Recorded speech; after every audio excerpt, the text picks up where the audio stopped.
Bueno, es Jessie, la que hace tutoriales de libros y maquillaje. Estoy leyendo el libro Una vida con propósito para que estoy aquí en la tierra. Más de 35 millones de ejemplares vendidos en inglés por Rick Warren, el autor número uno en ventas del New York Times, que es de la carpeta dura. Para que estoy aquí en la tierra por 40 días de lectura. Y estoy por el día 20, que dice: restaura el compañerismo. Dios, por medio de Cristo, nos reconcilió consigo mismo y nos dio el ministerio de la reconciliación. 2 Corintios 5:18. Siempre es valioso restaurar las relaciones. Como la vida se resume en aprender a amar, Dios quiere que valoremos las relaciones y nos esforcemos por mantenerlas, en lugar de descartarlas siempre que se produzca una división, un disgusto o conflicto. De hecho, su palabra nos dice que Dios nos ha dado el ministerio de restaurar relaciones. Por lo tanto, gran parte del Nuevo Testamento se ocupa de la enseñanza de cómo tratarnos mutuamente. Pablo escribió: por tanto, si tienen algún estímulo en su unión con Cristo, algún consuelo en su amor, algún compañerismo en el espíritu, algún afecto extrañable, llénenme al, llénenme de alegría teniendo un mismo parecer, un mismo amor, unidos en alma y pensamiento.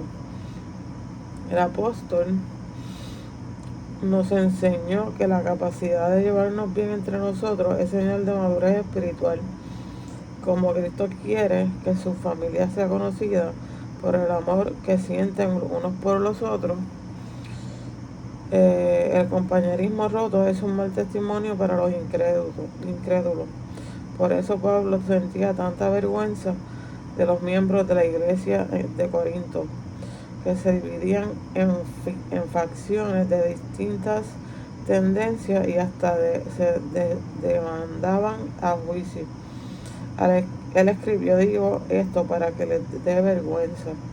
¿Acaso no hay entre ustedes nadie lo bastante sabio como para juzgar un pleito entre creyentes? No podía creer que no hubiera nadie en la iglesia lo suficientemente maduro para resolver el conflicto en paz. En la misma carta dijo: les suplico, hermanos, en el nombre de nuestro Señor Jesucristo, que todos vivan en armonía y no hayan divisiones entre ustedes, sino que se mantengan unidos en un mismo pensar y en un mismo propósito. Si quieres la bendición de Dios en tu vida y que te conozcan como su hijo, debes aprender a ser pacificador. Jesús señaló: dichosos los que trabajan por la paz, porque serán llamados hijos de Dios. Fíjate que Jesús no dijo: dichosos los que aman la paz, porque todos la amamos. Tampoco indicó: dichosos los pacíficos, a los que nada los perturba. Al contrario, afirmó: dichosos los que trabajan por la paz, los que activamente procuran resolver los conflictos. Los pacificadores son difíciles de encontrar, porque la pacificación es una tarea difícil. Día 20. Restaura el compañerismo. Como fuimos creados para formar parte de la familia de Dios, y el segundo propósito de nuestra vida en la tierra es aprender a amar y relacionarnos con otros. Trabajar por la paz es una de las habilidades más importantes que podemos desarrollar. Por desgracia, a la mayoría de nosotros nunca nos enseña cómo resolver los conflictos. Trabajar por la paz no es evitar los conflictos, huir de los problemas, aparentar que no existen o tener miedo de hablar de ellos en cobardía. Jesús es el príncipe de paz. Nunca le tuvo miedo al conflicto. En cierta ocasión hasta lo provocó para bien de todos. A veces necesitamos evitar los conflictos, otras necesitamos crearlos y aún otras resolverlos. Por eso debemos orar pidiendo la guía continua del Espíritu Santo. Trabajar por la paz no es apaciguar, siempre cediendo, dejándonos pisar y permitiendo que los demás nos pasen por encima. Eso no es lo que Jesús tenía en mente. Él se negó a ceder en muchos asuntos, se mantuvo firme en su posición frente a la oposición del mal. ¿Cómo restaurar una relación? Como creyentes, Dios nos ha llamado a restablecer nuestras relaciones unos con otros. Hay 7 pasos bíblicos para restaurar el compañerismo. Habla con Dios antes que con las personas.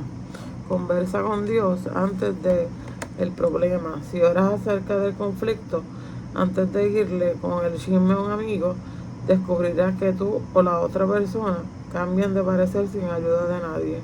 Nuestras relaciones serían mejores si solo oráramos más por ellas, como lo hizo David con su salmo. Usa la oración para ventilar hacia arriba. Cuéntale a Dios tus frustraciones. Clama a Dios. Él nunca se sorprende ni se disgusta por nuestro enojo, dolor, inseguridad o cualquier otra emoción. Cuéntale exactamente cómo te sientes. Muchos conflictos se originan en las necesidades insatisfechas. Algunas de ellas solo pueden ser satisfechas por Dios. Cuando esperamos que una persona, ya sea un amigo, un cónyuge, un jefe o un pariente, satisfaga una necesidad que solo Dios puede suplir, nos exponemos a la decepción y a la amargura. Nadie puede satisfacer todas nuestras necesidades, solo Dios puede hacerlo. Como bien señaló el apóstol Santiago, muchos de nuestros conflictos obedecen a la falta de oración. ¿De dónde surgen las guerras y los conflictos entre ustedes? Desean algo y no lo consiguen, no tienen por qué, no pidan. En vez de depender de Dios, dependemos de los demás para ser felices y luego nos enojamos cuando nos fallan. Dios nos invita a acudir al primero. Toma la iniciativa siempre. No importa quién haya sido el ofendido o quién ofendió a quién, Dios espera que tú des el primer paso. No esperes por la otra persona. Preséntate ante ella. Restaurar el compañerismo cuando se rompe es tan importante que Jesús le asignó prioridad por encima de la adoración colectiva. Dijo, si entras en tu lugar de adoración y al presentar tu ofrenda recuerdas de pronto que tu hermano tiene algo contra ti, deja tu ofrenda, ve directamente a donde se encuentra tu amigo y hagan las paces. Entonces, y solo entonces, vuelve y relaciónate con Dios. Cuando el compañerismo se tirarte o se rompa, planifica inmediatamente una conferencia de paz. No la postergues, no pongas excusa o prometa. Ya me encargaré de este asunto algún día. Fija una fecha para tener una reunión personal tan pronto como sea posible. La demora solo sirve para aumentar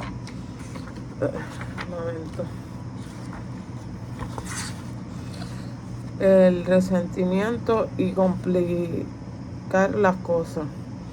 En caso de conflicto, el tiempo no cura las heridas, las inflama. Actuar prontamente además reduce el daño espiritual que puede sufrir. La Biblia dice que nuestros pecados, incluyendo los conflictos no resueltos, impiden nuestra comunión con Dios y que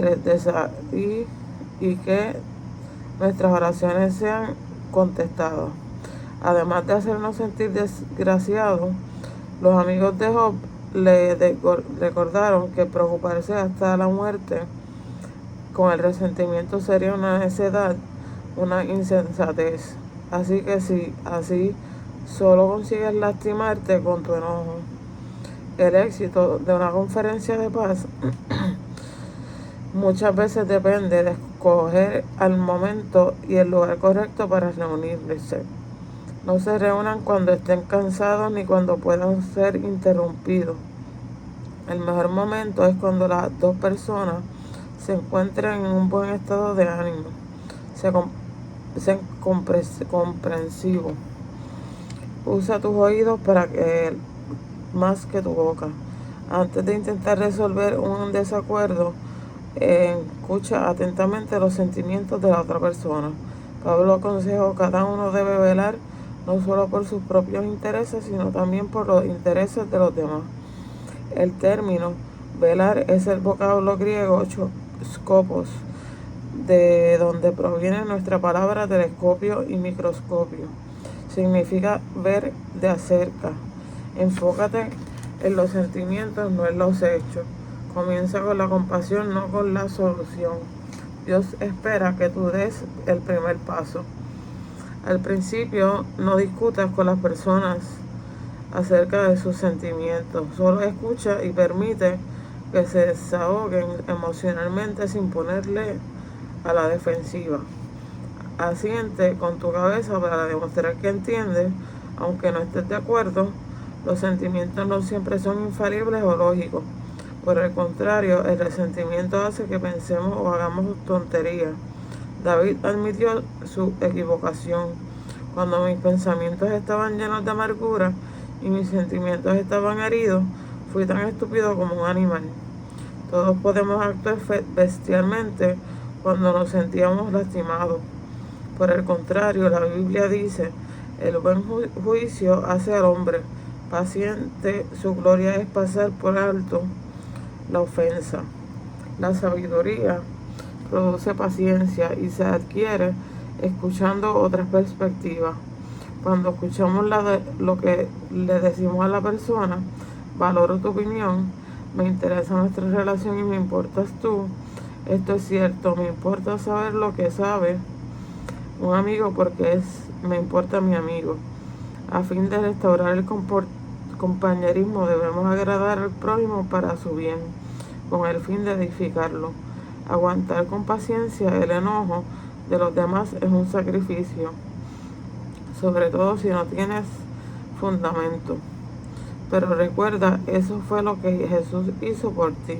Soportó el enojo malicioso e infundado para salvarte, porque ni siquiera Cristo se agradó a sí mismo, sino que, como está escrito, sobre mí han recaído los insultos de tus detractores. Confiesa tu parte en el conflicto. Si realmente te interesa restaurar una relación, debes comenzar admitiendo tus propios errores o pecados.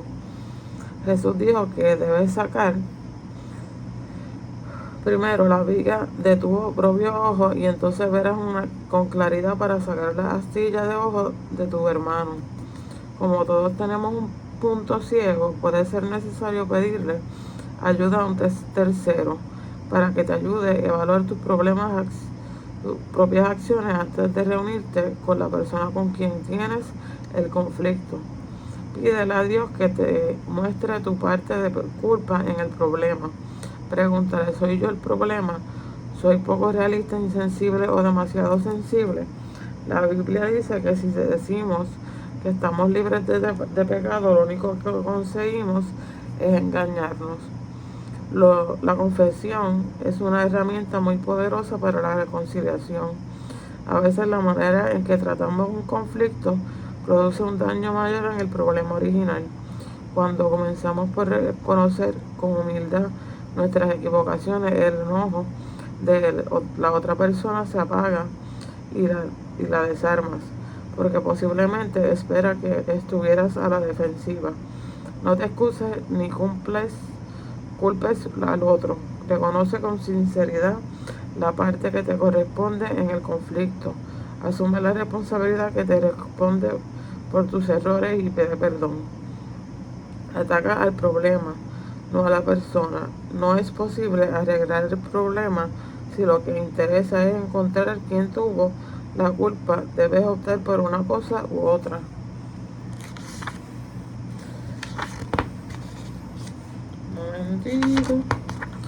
Ok, la Biblia dice: la respuesta amable calma el enojo, pero la agresiva echa leña al fuego. Si estás enojado, nunca lograrás persuadir a la otra persona, así que elige tus palabras con mucho cuidado. Una respuesta amable es siempre mejor que el sarcasmo. Al resolver conflictos, la manera en que dices las cosas es tan importante como lo que dices. Si eres agresivo, tus palabras se recibirán a la defensiva. Dios nos dice, a la persona sabia y madura se le conoce como inteligencia, por su inteligencia. Cuanto más agradables sus palabras, más convincente es la persona. Ser fastidioso nunca sirve. No podemos ser convincentes cuando somos ásperos. Al resolver conflictos, la manera en que se dicen las cosas es tan importante como lo que se dice. Durante la Guerra Fría, ambas partes acordaron que algunas armas de guerra eran tan destructivas que nunca deberían usarse. En la actualidad, las armas químicas y biológicas están prohibidas y los arsenales de armas nucleares se reducen y se destruyen. Para salvar al compañerismo es necesario destruir nuestro arsenal de armas nucleares relacionales. La desaprobación, el menosprecio, la comparación, las etiquetas, los insultos, la condenación, condescendencia y el sarcasmo, Pablo lo resume de la siguiente manera: eviten las palabras dañinas, usen las palabras, solo palabras constructivas que sirvan para edificar y sostén, de modo que lo que digan haga bien a quien escucha. Coopera tanto como pueda. Pablo dijo: en cuanto dependa de ustedes, vivan en paz con nosotros, con todo. La paz siempre tiene un precio, puede costarnos nuestro orgullo, a menudo nos cuesta nuestro egoísmo. Por amor al compañerismo, haz lo mejor que puedas para llegar a este compromiso. Adaptarte a otros, mostrar preferencia por lo que ellos necesitan.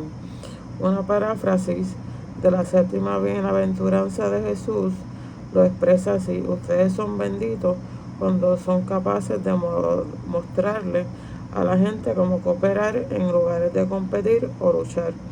Entonces puedes descubrir quién es realmente y cuál es su lugar en la familia de Dios. Haz hincapié en la reconciliación, no en la resolución. No es realista esperar que todos nos pongamos de acuerdo en todo. La reconciliación se enfoca en la relación, mientras que la resolución se concentra en el problema. Cuando nos concentramos en la reconciliación, el problema pasa a segundo plano de importancia hasta que puede tornarse irrelevante. Podemos restablecer una relación incluso sin haber podido resolver nuestras diferencias. Los cristianos solemos tener, con toda la legitimidad, desacuerdos francos y opiniones distintas, pero podemos discutir sin ser desagradables. El mismo diamante visto de diferentes ángulos parece distinto. Dios quiere la unidad y no la uniformidad. Y podemos caminar juntos de brazos sin ver todas las cosas de la misma forma. La reconciliación se enfoca en la relación, mientras que la resolución se concentra en el problema. Eso no quiere decir que debemos